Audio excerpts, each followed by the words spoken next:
Hare Krishna.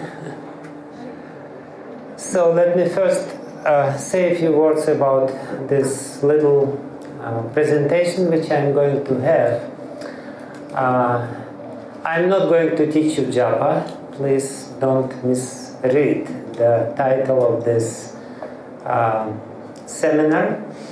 But what I will do, I will introduce to you an approach to teaching japa which we have developed within the last 4 years. And unfortunately this approach is developed in Russian language only, but we're ready and eager to introduce it to English-speaking world, but we need your help. So the main purpose of this presentation is to elicit some interest to this approach, share some ideas which may be useful in any case, whether you follow this approach or not, and share some experiences and success in this regard, and also see what could be possible to introduce this approach in your country or some in a wider ISCKON area. Russia is a big area, but most of the people unfortunately don't speak Russian, although it's a pity. It's a nice language, very complicated. Anyways, so this approach is based on Bhajan Rahasya by Bhakti Vijnana Thakur, and it combines the modern technologies with the traditional Vedic understanding of what the education should constitute of.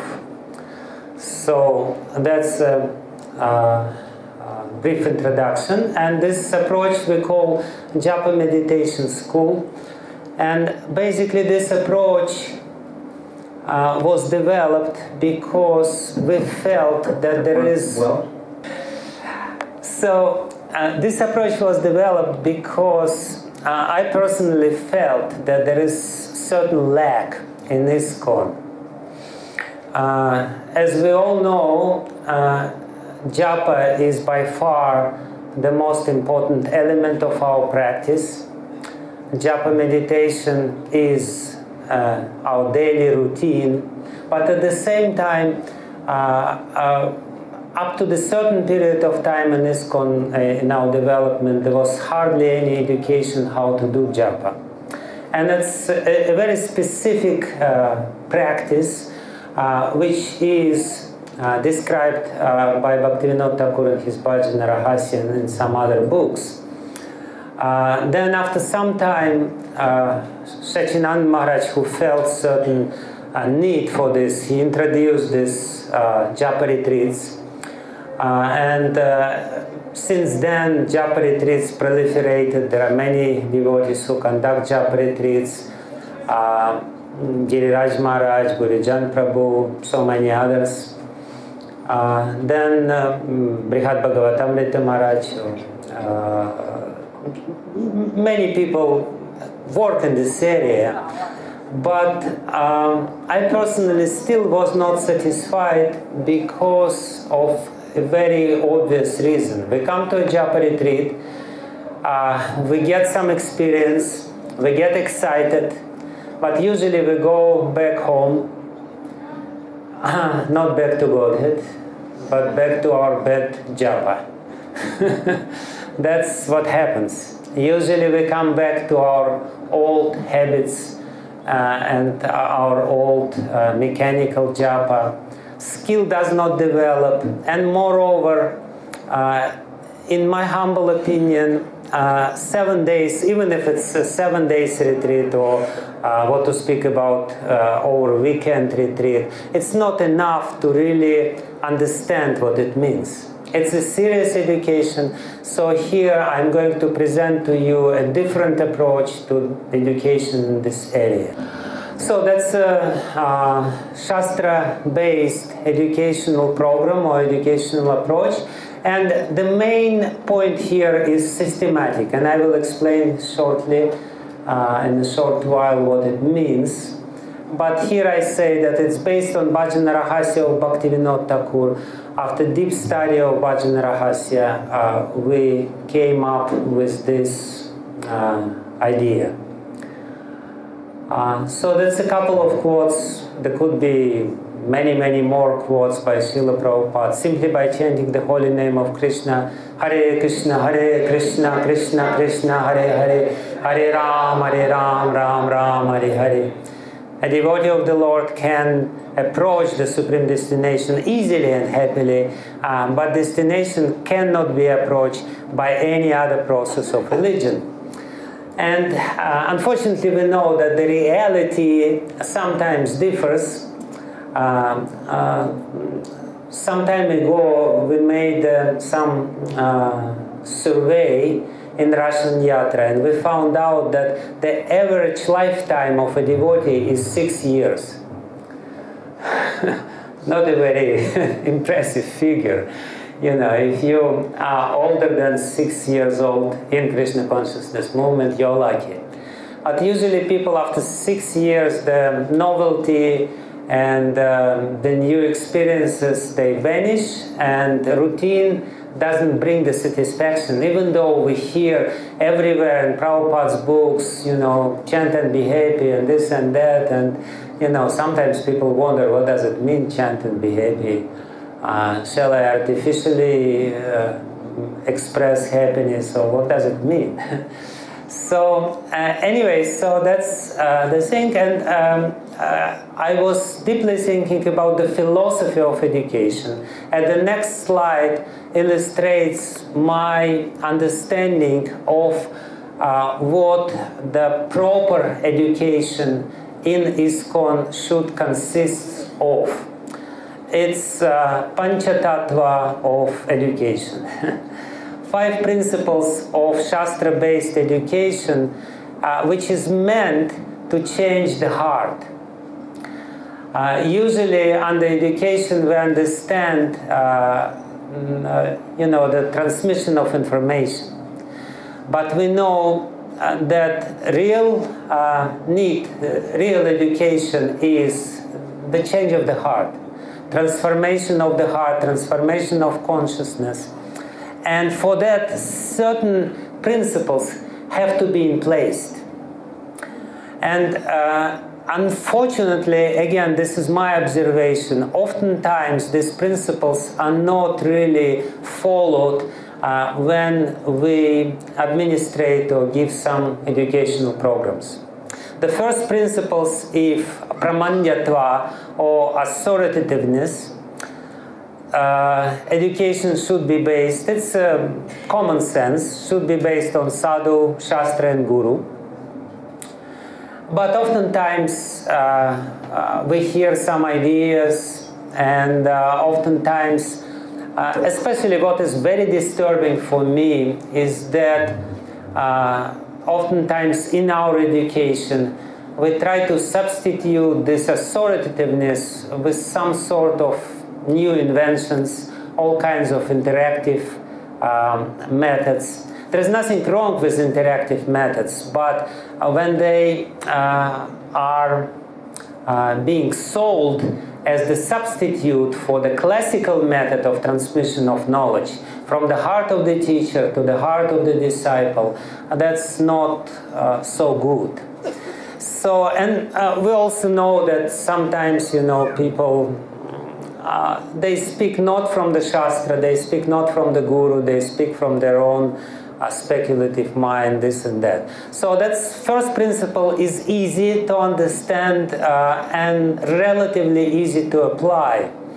Second principle is practicality, which is a little more difficult to apply because, again, I think our education tends to be more theoretical. We only speak and speak and speak, and we say, you know, just by hearing you get some experience, but we know very well that Vedic education is very experientially oriented. The Vedic education has to give you an experience. And unfortunately, during this Bhagavatam class, oftentimes experience is not being transmitted, or maybe bad experience is being transmitted. So the stress, the emphasis on applying it into practice and turning Gyan into Vigyan is oftentimes missing in our educational programs, like Bhakti Shastri or Bhakti Vaibhav. Then the third principle, in my humble opinion, is totally, completely, absolutely missing in ISKCON. Systematic approach, which means education according to the qualification of the student.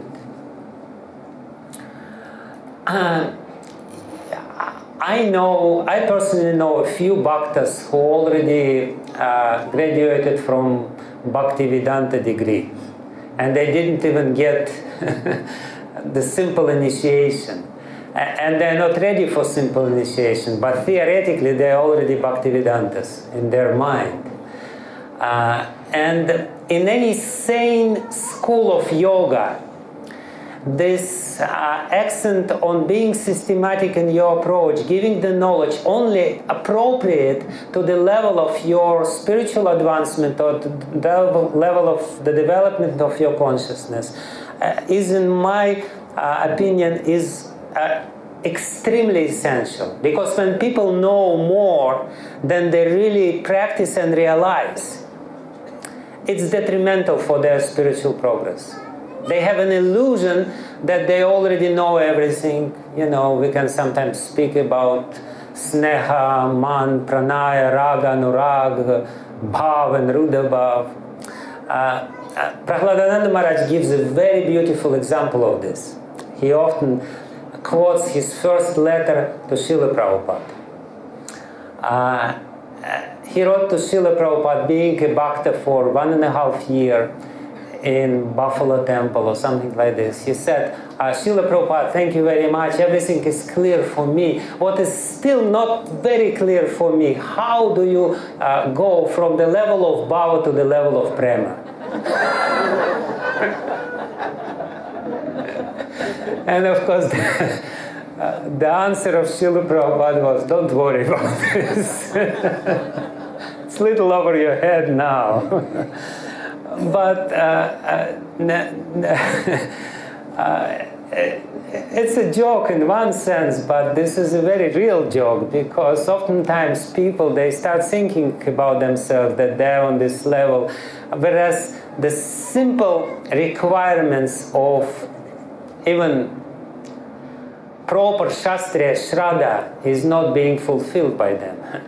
So that's the third principle. It has to be systematic. It has to be systematic. We shouldn't go further unless and until we are really covered or realize the knowledge which is appropriate to our level of spiritual advancement. The fourth principle is that the education should be non-dogmatic. It means that we have to employ the intelligence of people. We have to really engage the intelligence of people, which, because sometimes we are, you know, we tend to go to the trap of brainwashing people, using some, you know, catchy slogans and this and that, you know, Jai Haribol, you know, and we will dance our way to God, Hare Krishna. So, and oftentimes, unfortunately, the intelligence is not being really utilized properly in our education, so that the people would develop the responsibility for their own spiritual progress. And the last but not the least, perhaps one of the most important out of these principles, is the personal approach. And in our modern day and age, we tend to be impersonal. We tend to use computers, internet media, all kinds of online education. And again, it's not possible to avoid it nowadays. I'm not against it. But if we 100% substitute the personal interaction between the teacher and the student by this impersonal sort of media, then the education will not take place. The change of the heart will not take place, because, again, change of the heart is only possible when your heart is touched by the personal interest of your teacher, by the personal desire, by the prayer of your teacher. So how to combine these things, how to make it modern, appropriate, relevant to modern people, and at the same time not lose the essential principles. You know, this 5 principles is a seminar on its own. I'm just very slightly touching them, and I'm, you know, inviting you for a discussion if you are interested. But again, as I said, in my observation, in many of our educational programs, all these 5 principles are not really properly implemented, and because of this, we see the failure of education. The change of the heart doesn't take place. Okay, let's go further. So what we did so far, we developed an educational program in these japa meditation schools for 4 years, even though there is only 3 years on this slide, but the 3rd year actually is longer than 1 year, it's 2 years. So what you see on this slide is very succinct description of what does it mean to chant japa on the different levels of spiritual development. This idea comes from Bhakti Vijnana Thakur's Bhajana Rahasya, where he says that for a few days one should chant on the level of Shraddha. You know, and then one should go further and further and further, and after a few days you chant on the level of Prema. You know, few days, it's Bhakti Vijnana Thakur's few days. For us, it could be translated into a longer period of time. It should be translated into a longer period of time. And by studying deeply the ideas which are not so explicitly, rather implicitly, are there in Bhajana Rahasya, we developed an educational program for the first year on the level of Shraddha, when we teach people how to chant with Shraddha, with faith. This is what Bhakti Vijnana Thakur himself calls Shraddha Namabhas. When you still have anarthas, when the heart is still contaminated, but you chant on this level of Shraddha, and it's Namabhas in a sense, it's not real name, but still, it's a very elevated form of Namabhas. By the way, that's a novelty or the new introduction of Bhakti Vijnana Thakur. Nobody else before him would speak about Shraddha Namabhas. So this first year is how to chant and what it means.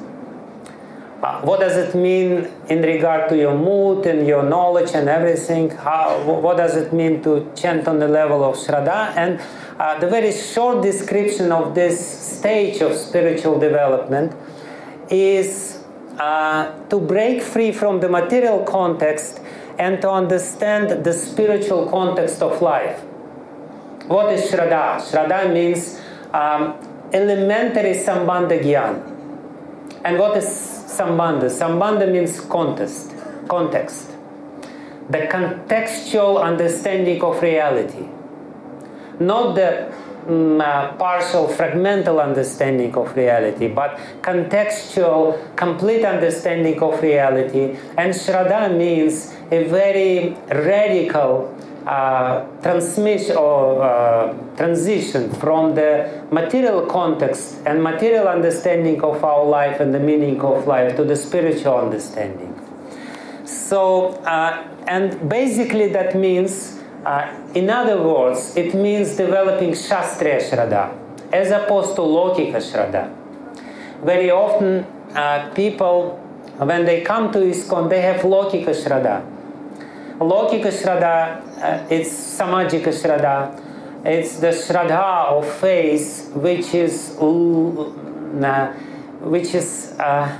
socially determined.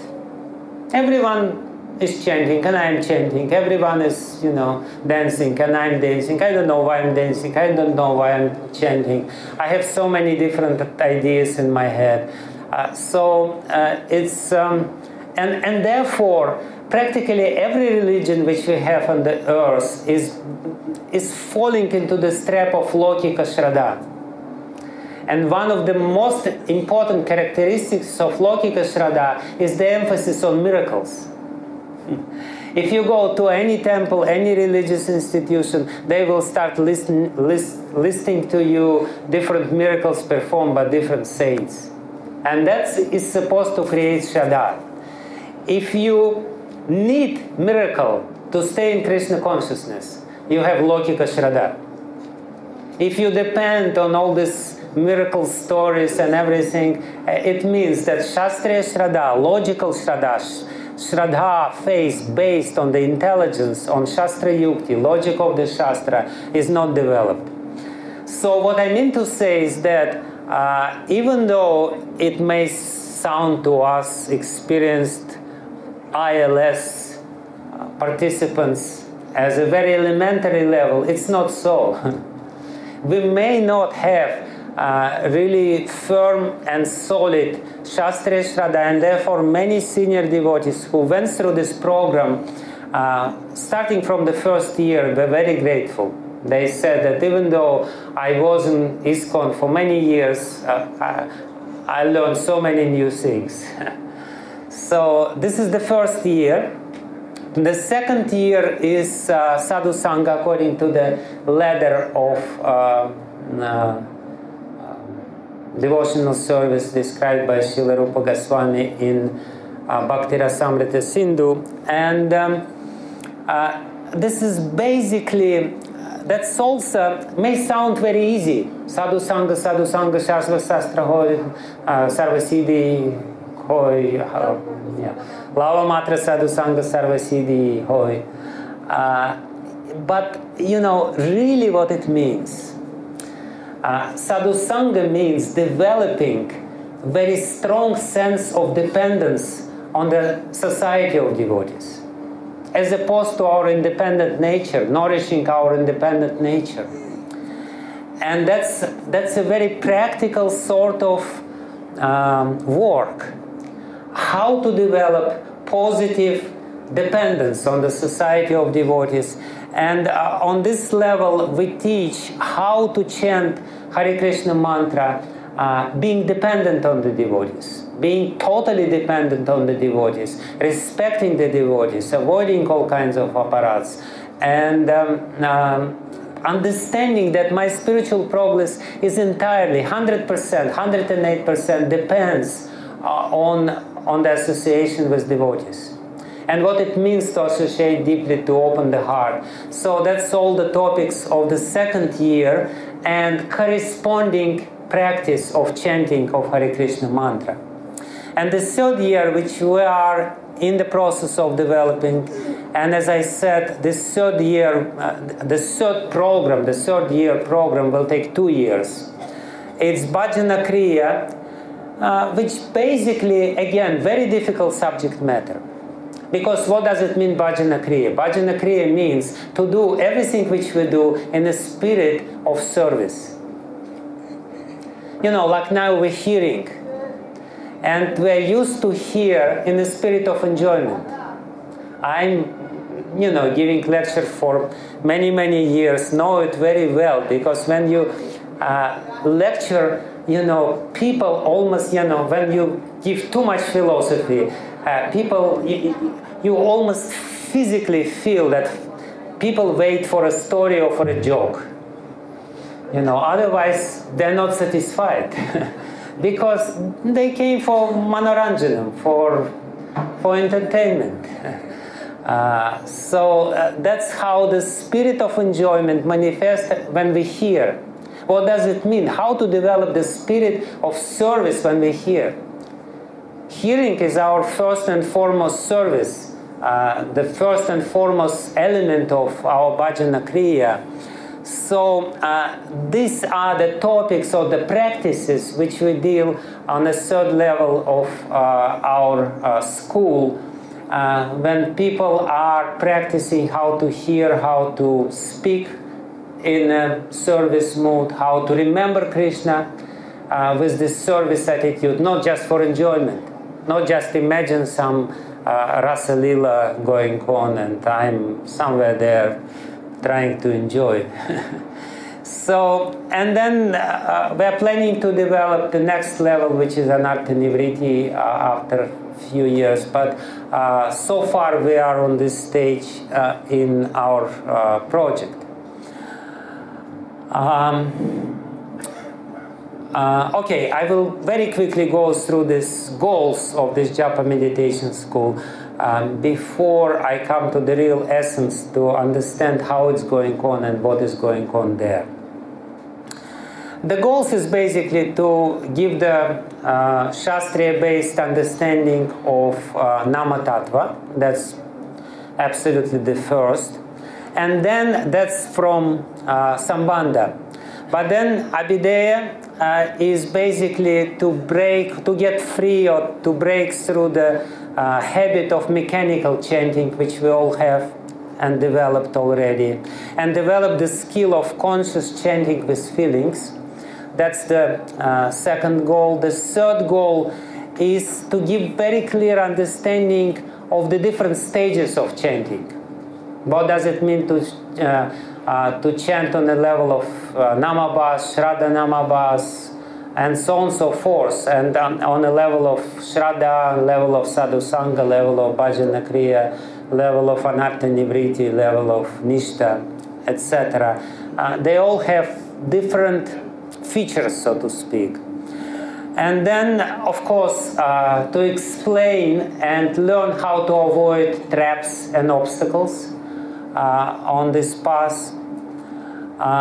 And as far as prayojana is concerned, then we have two goals. That is to give the spiritual experience, real spiritual experience during practice, systematic, according to the level of advancement. Sometimes we have experience, sometimes we really feel very happy, but to ensure that this experience, of course, the experience is coming from Krishna himself, but to ensure that experience will be coming, that's the real goal of this approach.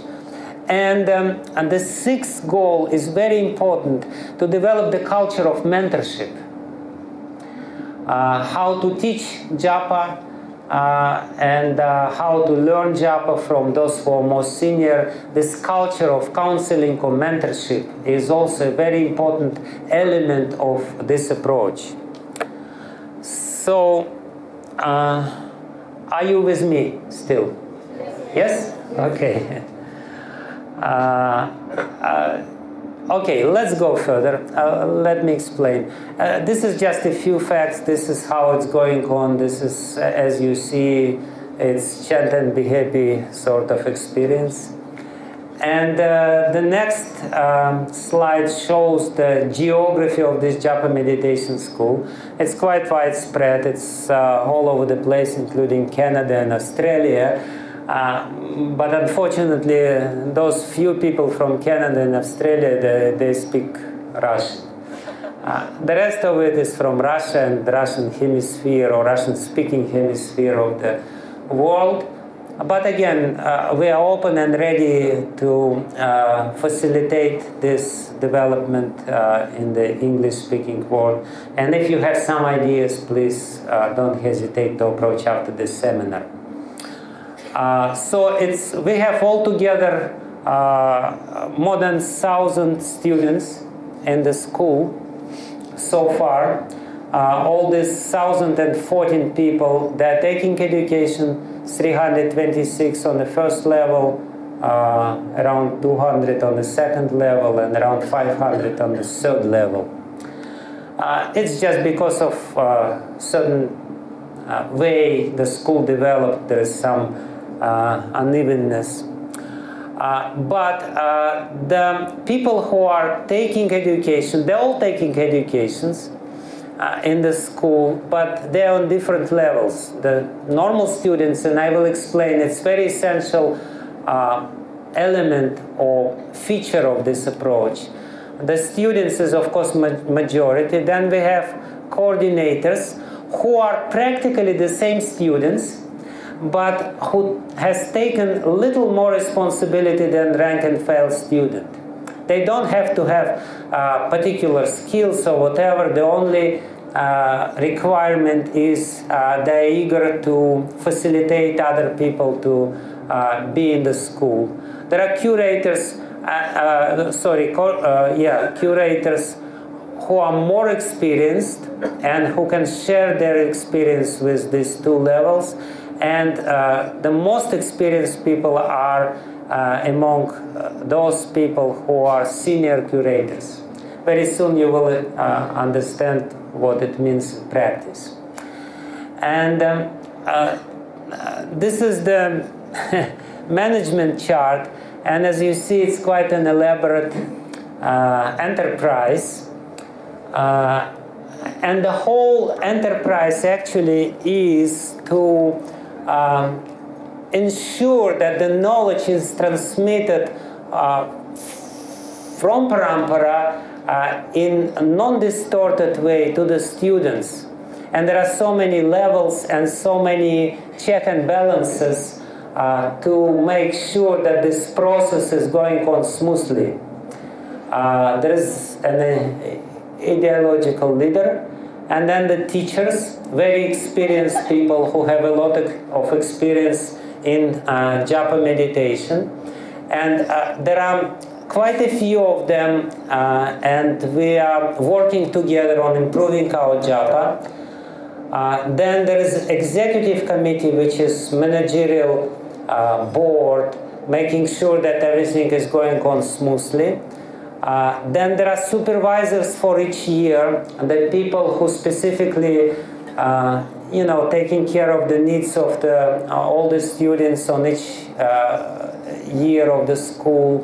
And then there is management board with different departments: financial department, educational council, IT department, CRM department. CRM means customer relation management department. And then council of curators, and then event management division, and then technical support, and finally Dhamma pilgrimage department, which I will explain later. This is a very interesting part of the whole educational process. And then senior curators, coordinators, and students. And that's how this knowledge trickled. And this is our teachers. Myself, Satinand Marachi gave a couple of lectures, one so far, and others, the rest is Russian devotees who are very senior. And this is the most important and interesting. If you're not bored enough, if you require some anecdote or joke, I can do it to wake you up. If you don't, so please listen very carefully. So this is describing the whole approach in great detail, and basically the purpose of this approach is, again, to make sure that the knowledge is transmitted down the line without distortion is assimilated by the students and turned into the real skill and experience. This whole quite complicated approach is for this, to give authoritative knowledge, systematic knowledge, and the knowledge which can be easily translated into skill and experience. So first, the teachers, they brainstorm the syllabus for the year, discuss it very thoroughly, share their experience, discuss the particular chapter of Bhaktivinoda Thakur Bhajan Rahasya, appropriate books and everything else, and create a lesson, basically the syllabus for the whole year. And that takes few days of very intense face-to-face meetings of very experienced students with different opinions. Sometimes it's not easy, but it's actually very rewarding experience. Then, you know, the designated teacher records the webinar. He studies everything. Sometimes he gets feedback from his peers, from other teachers. He records the webinar, and then it goes to the educational council or educational department, where they work on the webinar, create the PowerPoint according presentation for the webinar, formulates questions, homeworks, and everything. So this webinar is being transformed into a very practical lesson, not just theoretical lesson. Some other people work on this in consultation with the teachers. Then this webinar is released or aired according to the syllabus, and that happens only once every 2 or 3 weeks. One of the features of this approach is that we have a relatively small theoretical component. It's approximately 15 to 19 lectures a year, not more than this. That's specifically there, you know, as opposed to Bhakti Shastri or God Save Me, Bhakti Vaibhav or something like this, where you have to study one chapter of Srimad-Bhagavatam within a day, you know, which is, in my opinion, doesn't give justice to Srimad-Bhagavatam. Of course, Maharaja Parikshit learned the whole thing within 7 days. But again, this approach is for this very reason, that we want to make emphasis on practice. Not just to give the theory, but to inspire and encourage people to practice deeply. Then the students hear this webinar and take notes very seriously. Then the curators who actually had the access to the webinar before time, before this webinar is released, the curators hear this webinar and they discuss it with themselves and some among themselves and with the teacher, asking some questions, clearing some unclear points, making it more clear, the whole thing. Then the curator has a few coordinators under him, 5, 6, not more, to keep it personal. Because again, we're talking about 1,000 people taking education, at the same time how to keep it personal, how to keep the personal approach. For that, the whole system is there. And again, coordinators are just normal people, more or less, with little more responsibility than other people. So they discuss it in depth with the leaders of each mini group. And then the students discuss this webinar, and they discuss it 3 times. If it's, you know, they have once a week meeting, and because between the webinars there are 2 weeks meetings, so 2 weeks gap. So first meeting after the webinar, they discuss the theory. the content, the information, and they clear it up. You know, they clear unclear things, they ask some questions, they discuss among themselves, and they share their understanding. And while sharing the understanding, it makes the understanding of everyone enhanced. And then the next week, and then they practice. They have a homework which they practice, and they discuss among themselves the value. What did they gain? How their japa changed? What are the changes which they experience in japa? What are the difficulties? And ultimately, on the third week, they discuss the practice. What worked, what didn't work, and so many other things. So 3 times the students meet to digest this material of one seminar for 3 weeks. And it's not very time-consuming because, as I said, it's basically one seminar every 2-3 weeks and one meeting once a week.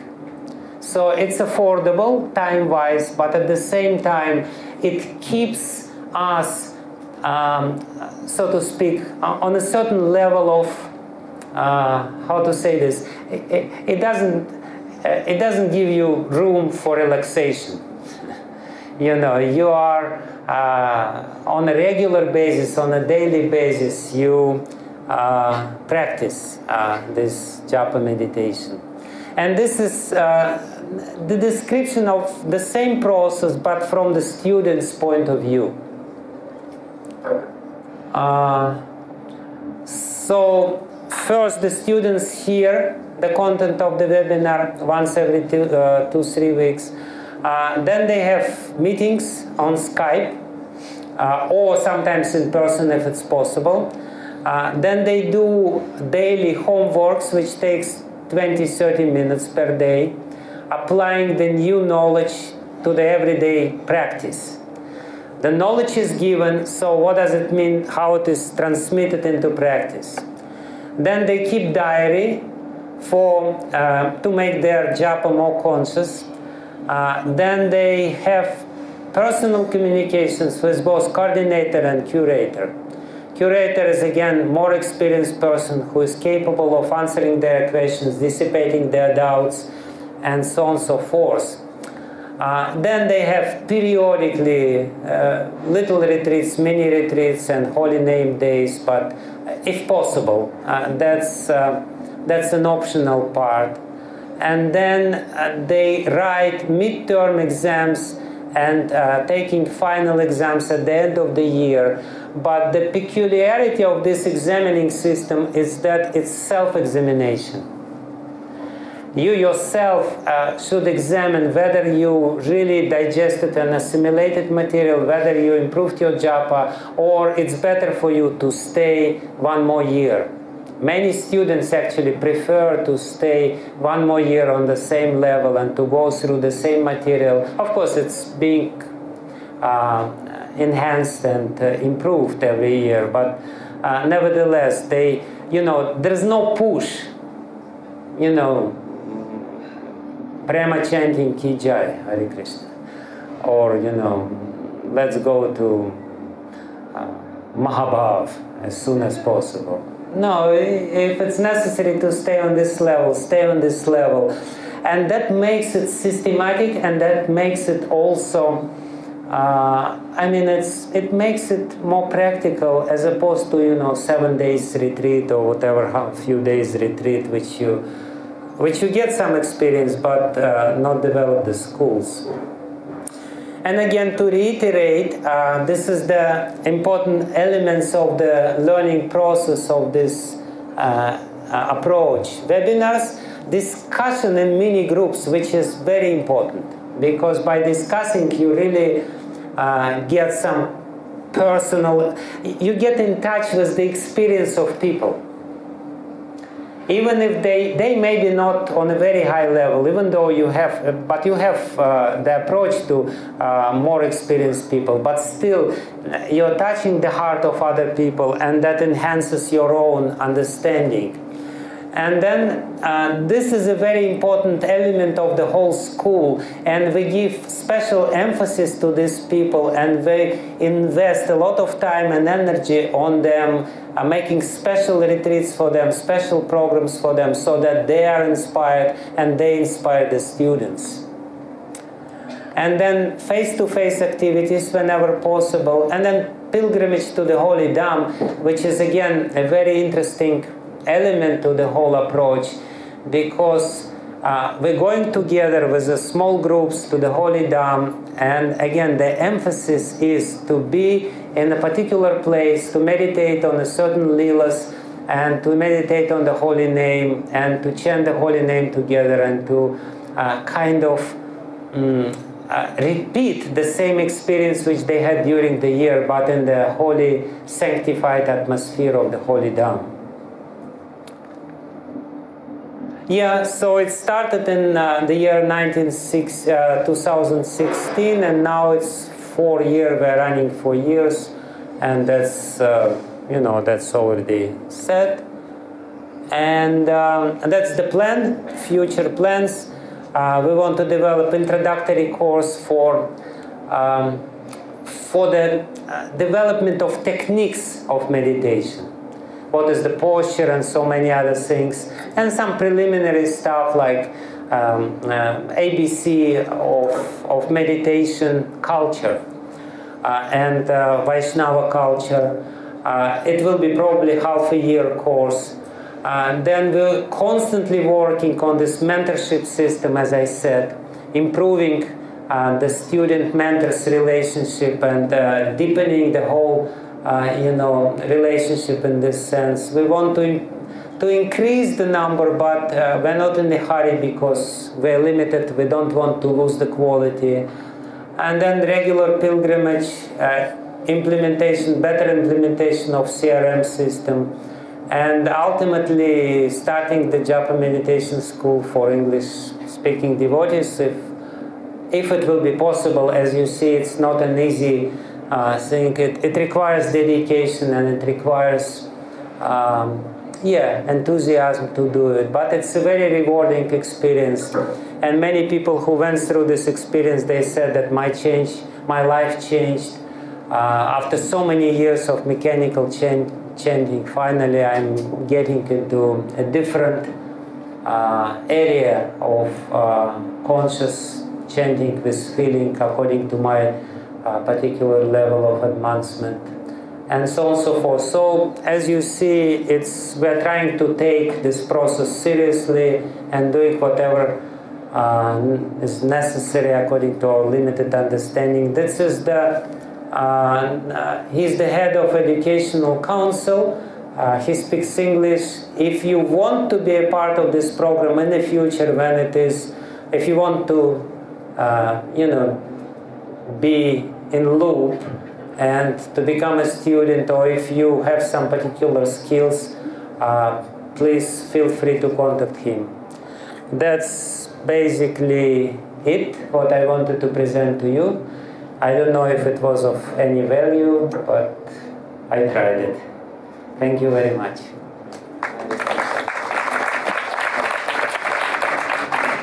So, and now I'm open for little discussion. We have a few minutes, some 10 minutes we can discuss, yes.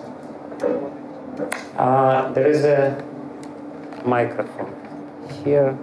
Should be, turn it on, please.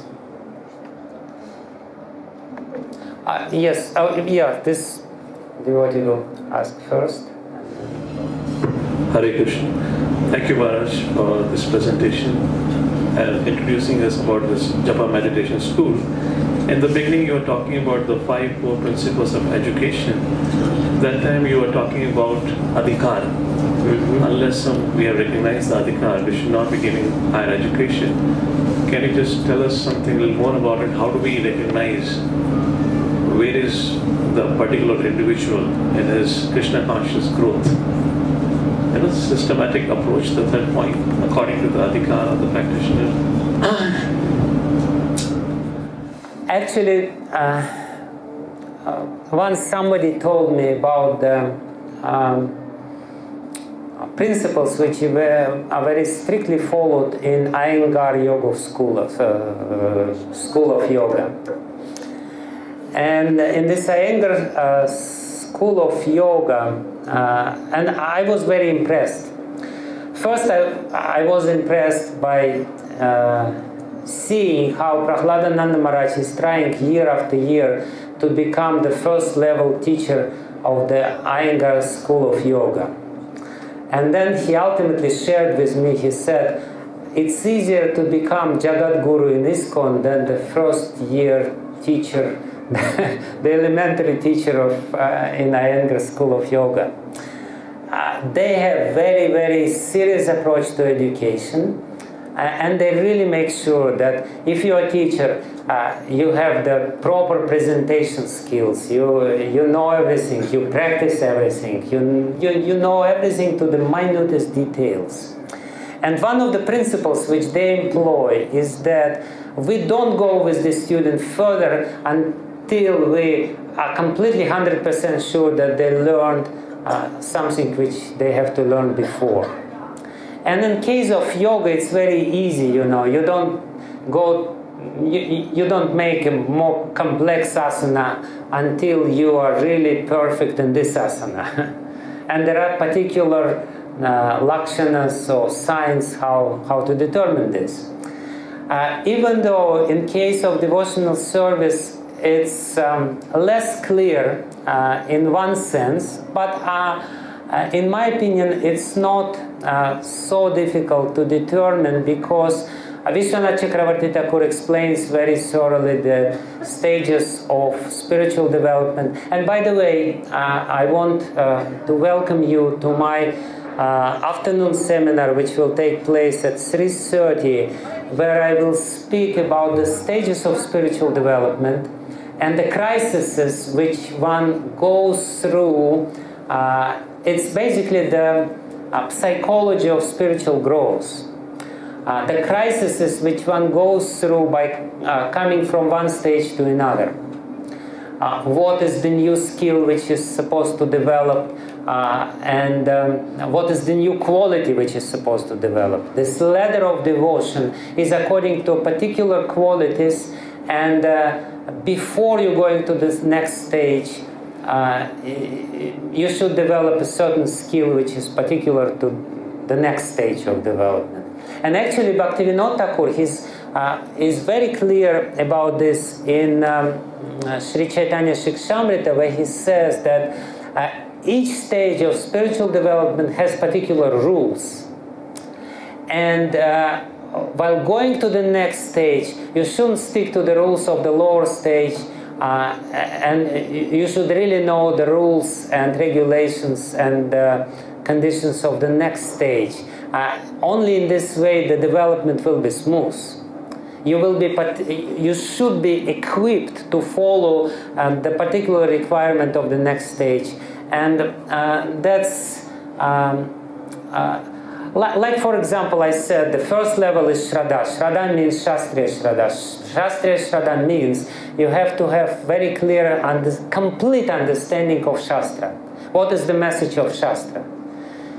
You know, you have to have this Hastamalaka, you know, the Hastamalaka Nyaya. Hastamalaka Nyaya is a particular proverb, you know, like this Amalaki fruit. It's a very small fruit. You can, you know, grab it or grasp it within your hand. So the knowledge of Shastra has to be according to Hastamalaka Nyaya. It has to be as clear and accessible to you as this Amalaki fruit within your hasta, within your hand. So and you can actually check yourself. Is my faith really dependent on all kinds of miracle stories, all kinds of speculations which I hear?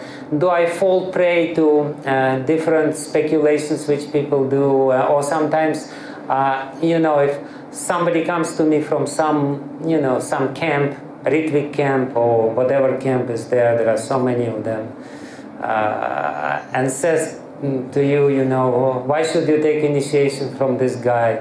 let's take initiation from Srila Prabhupada. Do I have some doubts? Do I feel, it's a good idea to take initiation from him?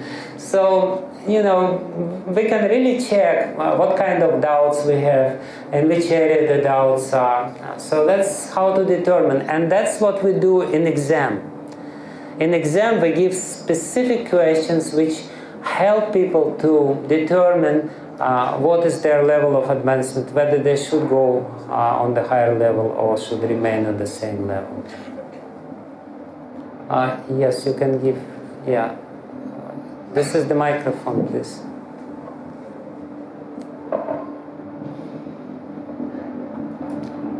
Does anyone have other questions? Okay, so then please give microphone after that. Maharaj, yes. Such a large number of students registered in the Japa meditation school.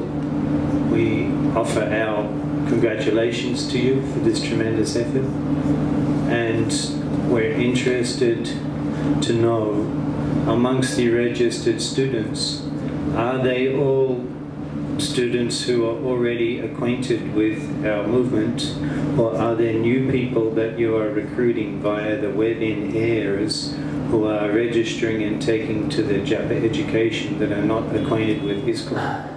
No, this is all devotees of ISKCON. Most of them are initiated. A few are not initiated, but majority of them are initiated devotees. But we are planning to have a similar program for completely new people. And that's one of the areas which we just started working on now. We have outreach approach which is called Big Vedic Practicum, which is very successful, and within this program we are planning to have a special meditation, Japa meditation course to attract new people. But these are all for devotees. Yes, please give the microphone. Maharaj, so inspired by this presentation, and really appreciate very much that you have made this contribution to the devotees in ISKCON. My question is, it seems that the foundation of your curriculum comes from Bhajan Rahasya. So theoretically, could senior devotees, say in North America, also study Bhajan Rahasya and using inspiration from your school create a curriculum that is culturally sensitive to, say, people in North America? Absolutely. Is that possible? Absolutely, absolutely. We take universal principles, but definitely the cultural sensitivities has to be there in any good educational program. Absolutely, and we're ready to to share our experience, and it's basically up to the leaders of a particular area. Thank you. Yes.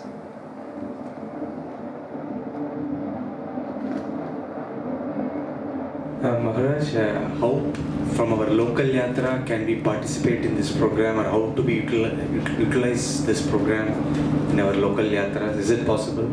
It is possible. If you speak Russian, you can join right now.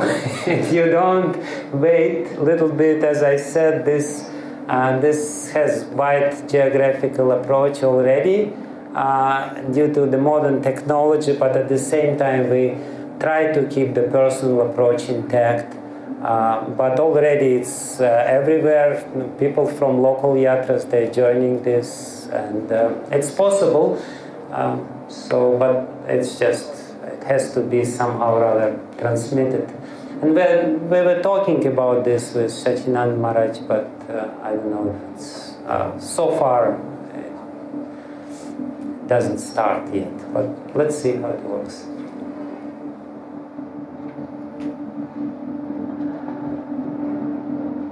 Yes, if there's no more questions, we are right on time. We are very punctual. Thank you very much for all of you. Thank you.